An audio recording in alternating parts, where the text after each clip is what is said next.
নোয়াখালীর কোম্পানিগঞ্জ ও ফেনীর সোনাগাজী ও উপকূলীয় এলাকার মানুষের কাছে নদী ভাঙ্গন যেন নিত্যদিনের আতঙ্ক। ছোট ফেনী নদীর তীরে বসবাসকারী হাজারো পরিবার প্রতি বছরই ভাঙ্গনের ঝুঁকিতে থাকেন। 2024 সালের 26 আগস্ট প্রবল বর্ষণ ও উজানের ঢলে ভেঙে পড়ে মুছাপুর 23 ভেন্টের রেগুলেটর। এতে নোয়াখালীর কোম্পানিগঞ্জ ও ফেনীর সোনাগাজী ও দাগনভূঞা উপজেলায় শুরু হয় ব্যাপক নদী ভাঙ্গন।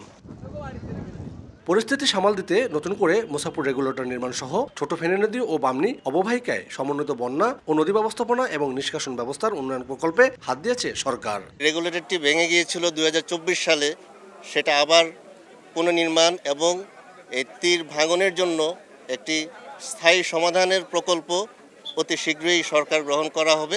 প্রকল্পটি অনুমোদনের জন্য জাতীয় অর্থনৈতিক পরিষদের নির্বাহী কমিটি বা একনেক সভায় উপস্থাপনের প্রস্তুতি নেওয়া হয়েছে। বুধবার দুপুরে প্রকল্প এলাকা সরেজমিনে পরিদর্শনে যান পানি সম্পদ মন্ত্রী মোহাম্মদ শহীদুদ্দিন চৌধুরী এনি এবং পরিবেশ, বন ও জলবায়ু পরিবর্তন মন্ত্রী আব্দুল আলী মিন্টু। তারা দ্রুত প্রকল্প বাস্তবায়নের আশ্বাস দেন।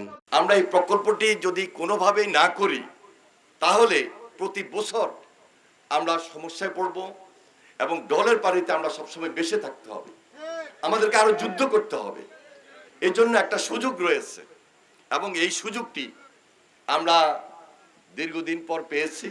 আপনারা আমাদেরকে নির্বাচিত করেছেন, এটা আপনাদের দীর্ঘদিনের দাবি এবং আপনাদের এই দাবির প্রতি একসময় দেশনেত্রী বেগম খালেদা জি একমত হয়েছিলেন বিদায় এখানে একটা রেগুলেটর হয়েছিল, বাঁধ হয়েছিল।